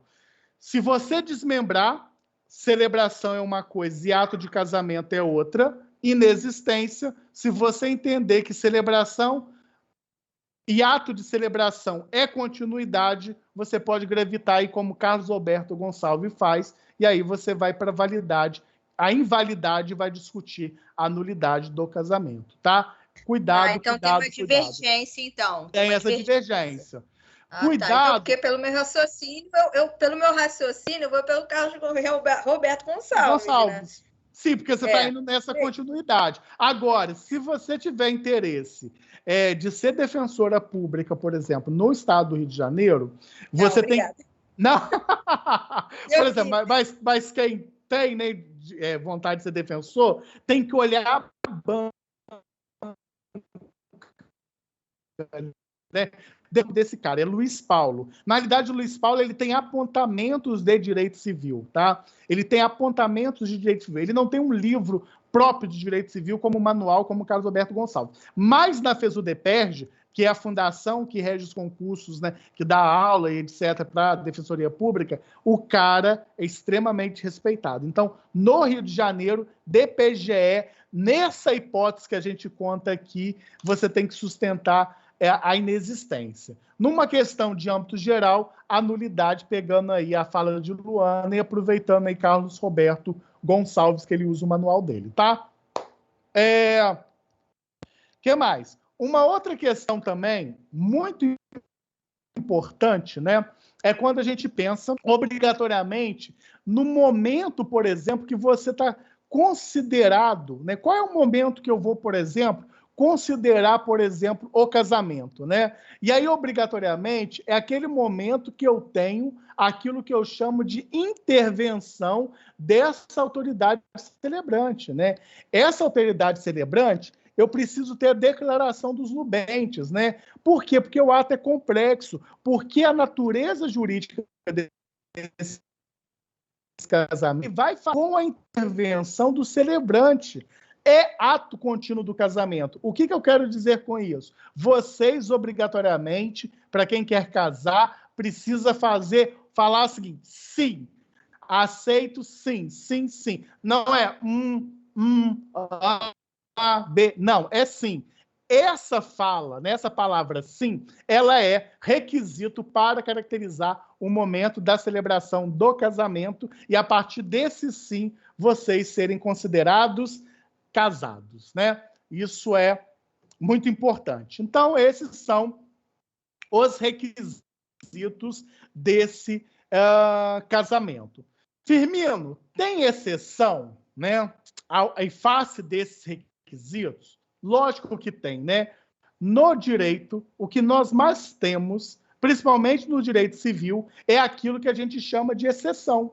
A primeira exceção a esses requisitos que nós trabalhamos é a exceção do 1540. Quando eu penso, por exemplo, no 1540 do Código Civil, eu estou pensando no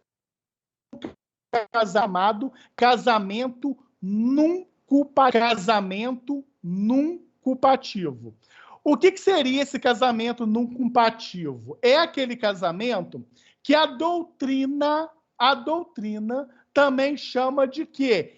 Extremis mortis. É aquele casamento pé na cova. É aquele casamento à beira da morte. Ou seja, um daqueles nubentes, ele está prestes a morrer. Ele está à beira da morte. Então, esse casamento é in extremis, in articulo mortis, pé na cova, à beira na cova, o 1540 chama ele de casamento num culpativo, né? Ele é previsto dentro desse 1540. Então, nesse caso, por exemplo, a gente precisa fazer algumas ponderações. Ele não exige esses requisitos que eu acabei de falar para vocês, né? Digamos o seguinte, que essas pessoas, eles tenham iniciado, por exemplo, o processo de habilitação, ou até mesmo já tenha, por exemplo, a autorização para a celebração, ou seja, para que aquele casamento venha acontecer, né? Para que aquele casamento possa ser, por exemplo, contraído, né? Só que acontece o quê? Uma questão atípica, né? Uma questão que obrigatoriamente ele está à beira da morte. Lembra daquela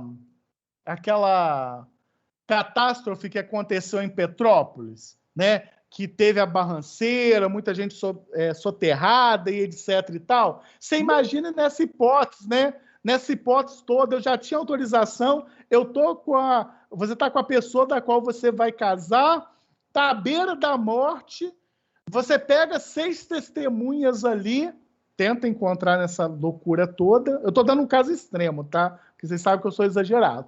Pega 6 testemunhas ali, você quer casar comigo? Quero, também quero. Sim, sim. Beleza. E aí, a partir desse momento, a pessoa morre. Beleza. E aí, ao morrer, você vai pegar essas testemunhas, vai levar no juízo, né, para demonstrar que a intenção daquela pessoa, a intenção era o quê? Né? E você tem 10 dias para fazer isso. Você vai pegar em 10 dias, mostrar para aquele juízo que vocês casaram na presença dessas 6 testemunhas. E aí, obrigatoriamente, vocês vão perceber se vocês têm ou não impedimento. Não tendo impedimento, aquele casamento, mesmo que esse cara veio ou essa menina veio a falecer, ele vai ser um casamento válido. Por isso, galera, é chamado casamento no culpativo. Já se casa viúva, né? Essa é a grande questão, né? Ela vai se casar, e, né, ela vai ser reconhecida, esse vínculo, mas o estado dela vai ser de viúva. Perfeito. É isso aí. Vai lá, quem chamou? Tem direito a todos os bens, herda tudo? Justamente. Aí, qual que é a grande questão, né? Nesse tipo de casamento, quando nós estudamos, por exemplo, o regime de bens, nós vamos perceber que algum regime de bens a gente precisa criar um negócio chamado pacto antinupcial, né? Nesse tipo de casamento, você vai ter a aplicabilidade da comunhão parcial de bens, né? E aí, obrigatoriamente, ela pode concorrer pelo 1829 do Código Civil com os herdeiros necessários, né? Então, por exemplo, nesse regime, ela pode ser considerada meira, né? E aí, obrigatoriamente, ela não pode ser considerada herdeira, mas aí vai depender de com quem ela está concorrendo. Está concorrendo, por exemplo, com os ascendentes? Está concorrendo com os filhos? Aí eu tenho a aplicabilidade do 1829 do Código Civil, tá? Professor. Pois não. Eu já vi isso aí que o senhor está falando aí. O casamento durou 2 dias, o terceiro foi a cerimônia do velório. Que isso? Aí. eu já presenciei essa situação já. É muito complicado, né? Mas é isso. E por isso que essa contribuição do Claudemir, por isso que a lei, né, ela traz isso, né, como uma exceção, né? Por isso que, mas é uma possibilidade, tá vendo? Essa contribuição do colega, a gente percebe que, embora tá na lei, a possibilidade disso acontecer, tá? Eu vi isso aí acontecer, foi dentro de um hospital oncológico, teve todo o rito de um casamento, com troca de alianças e tudo, comes e bebes, com autorização do médico, que sabia que a situação era final, um quadro fechado, e foi um casamento de 2 dias, com fotos e tudo, e no terceiro houve o velório. Infelizmente. Complicado, né? Professor, mas não tem nenhum tipo de prazo, porque eu presenciei uma questão que foi um casamento surpresa, e na mesma noite o noivo veio a falecer, né? Na mesma noite do casamento surpresa. E para a pessoa ter o reconhecimento, né, não estava conseguindo porque era menos de 24 horas da assinatura. Não, mas não tem nada a ver com assinatura, não. Nesse tipo de caso, casamento no culpativo, você não está na celebração em tese desse casamento, né? O 1540, ele fala que você está no estado à beira da morte. Por exemplo, você simplesmente está morrendo, não é doença grave, que é uma outra hipótese, que a gente vai trabalhar isso. Aqui no 1540, você pega 6 testemunhas, você tem um prazo de 10 dias pela lei de registro público para reconhecer que vocês querem casar. Você não tem livro ata, vocês não têm autoridade celebrante, você simplesmente tem aquelas 6 testemunhas, tendo em vista que a situação é uma situação realmente voltada para o pé na cova, né? A aplicabilidade do 1540. Tanto é que a sentença que vem a reconhecer esse casamento é aquela sentença de natureza declaratória. Ela vai reconhecer que aquele casamento aconteceu naquele dia do falecimento há tantas horas. Por isso que ela tem natureza declaratória, e obedecendo à lei de registro público, você teria aí esse prazo decadencial de 10 dias para apresentar essas testemunhas para demonstrar qual é a sua intenção. Na questão, por exemplo, de doença, é um outro critério que a gente vai estudar daqui a pouco, né? Professor, quem me chamou? Paulo. Vai lá. Com o advento da tecnologia, por exemplo, uma pessoa que quer casar, ela está lá morrendo e tem um celular, ela grava a vontade dela. É necessário que se arrolem as 6 testemunhas? Na realidade, é o seguinte, quando a gente pensa na lei de registro público, a necessidade, tá? E, inclusive, quando você fala em testemunha, né, discutindo se essas testemunhas, ela pode ser, por exemplo, nessa linha reta, né, como acho que foi o Miro colocou ali, né, voltado aí para essa questão da testemunha. Bom, vamos pensar um pouco nessa testemunha, nesse casamento voltado para o casamento no culpativo, né? Quando eu olho, por exemplo, eu tenho uma lei muito específica, que é a Lei 6.015 de 1973, né? Que ela trazia, por exemplo, a promulgação das leis voltadas, principalmente dos iniciais de lei de registro público, né? Então, ela veio regulamentar, por exemplo, esse casamento no culpativo, né? Então, por exemplo, nessa lei, ela não trouxe, por exemplo, nenhum impedimento no que tange, por exemplo, as questões, deixa eu aceitar aqui, as questões aqui voltadas para a testemunha, né? Ela não trouxe, né? Não trouxe nenhum impedimento, principalmente quando a gente pensa nesse impedimento colocado aí no chat, voltado para questões de parentesco, né? Então, essa lei de registro público, obrigatoriamente, ela é uma lei especial e, consequentemente, ela era muito mais nova do que a gente tinha lá no Código Civil de 1916, né? Então, ela passou, por exemplo, a não ter essa restrição.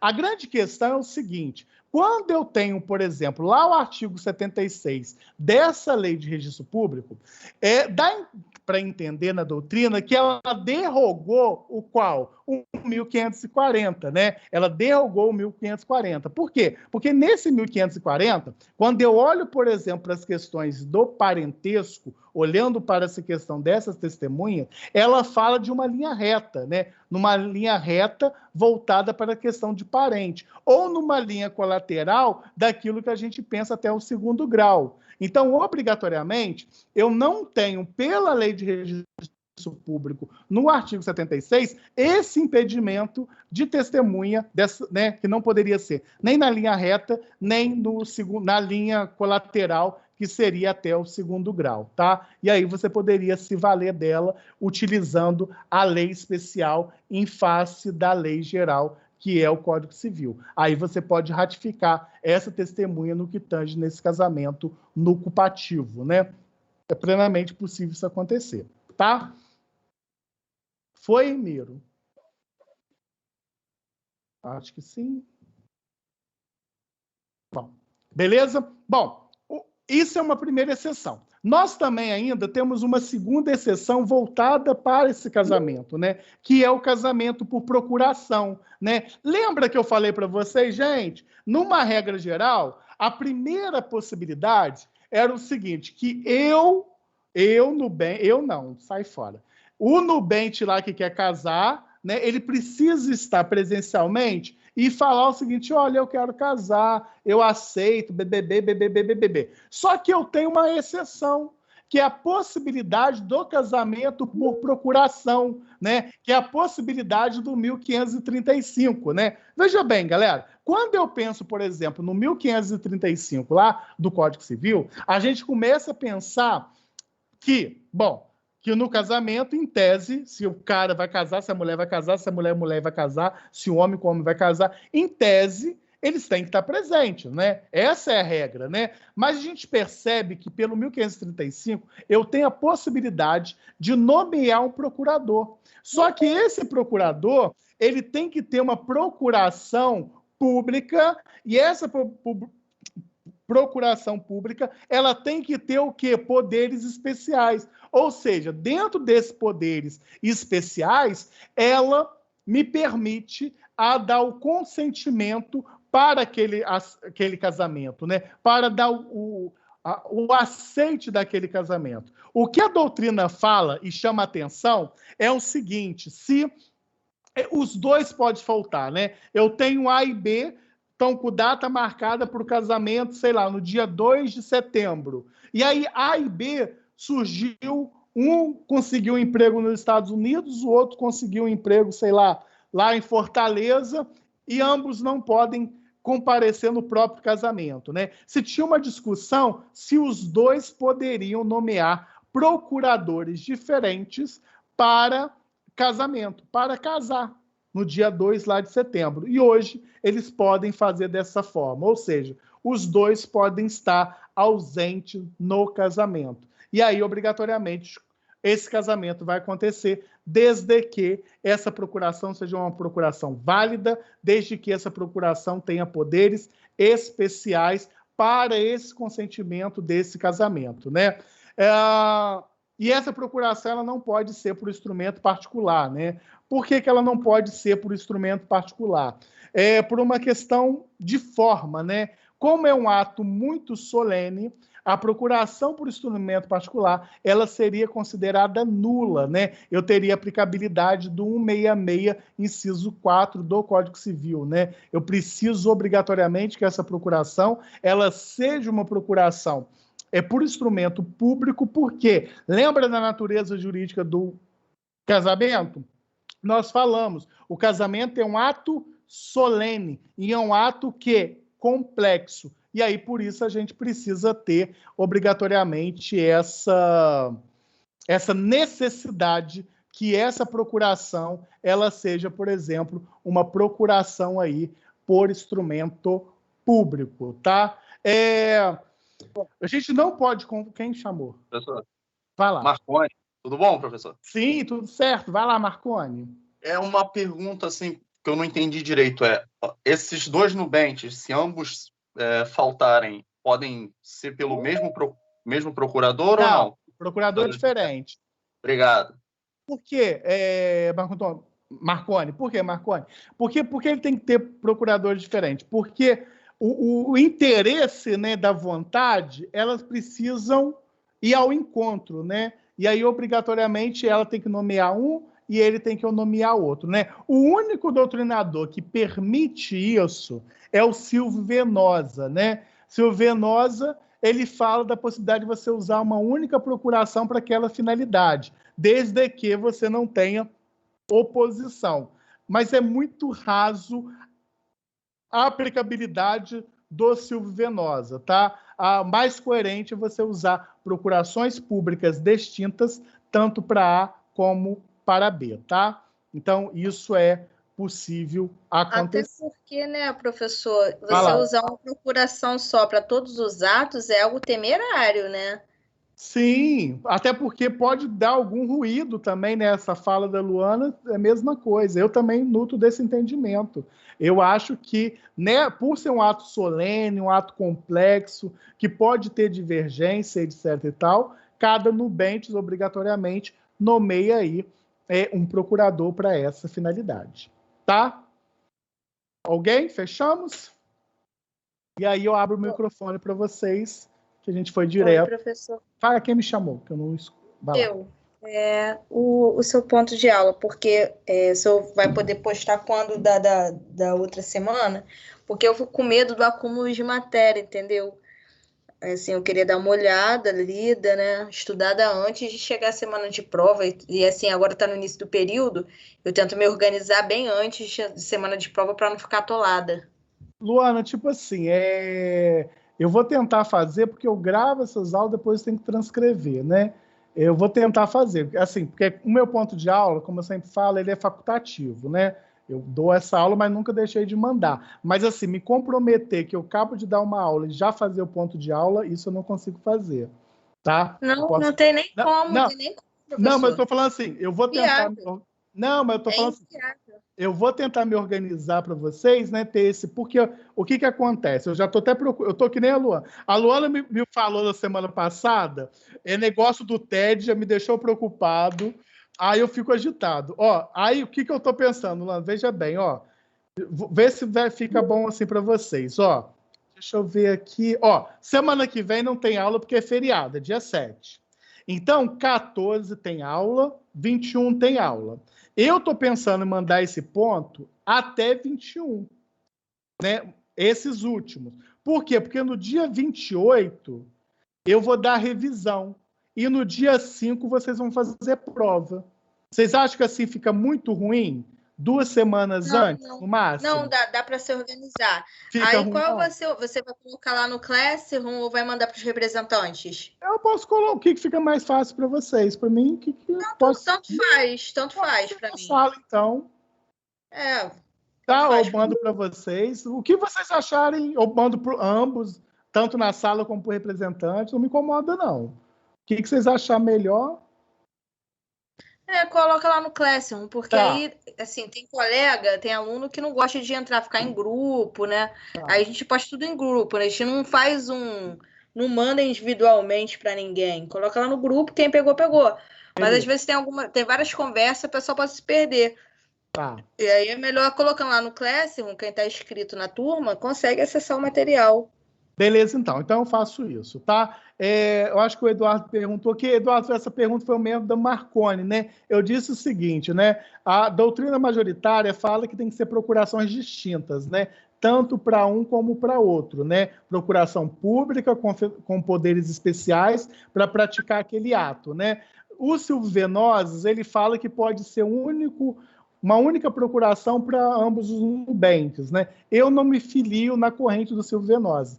Eu entendo o seguinte, que como o ato é extremamente complexo e pode ter ruído nessas relações jurídicas, eu entendo que cada nubente precisa ter aí o seu procurador com efeitos especiais para não gerar nulidade por 166, inciso 4 do Código Civil, tá? Gente, então, é isso, tá? Muito boa noite para vocês. Alguém tem alguma ponderação, alguma dúvida antes de eu finalizar? Tamo junto, Eduardo. Tranquilos? Que bom descanso. Beleza, então, gente. Então, muito boa noite para vocês. Se cuidem, aproveitem o feriado e até breve. Valeu, professor. Valeu, gente. Boa noite. Deus aí. Muito boa noite. Obrigada. Boa noite. Valeu, gente. Isso, dá pra... Valeu, Firmino. Abraço.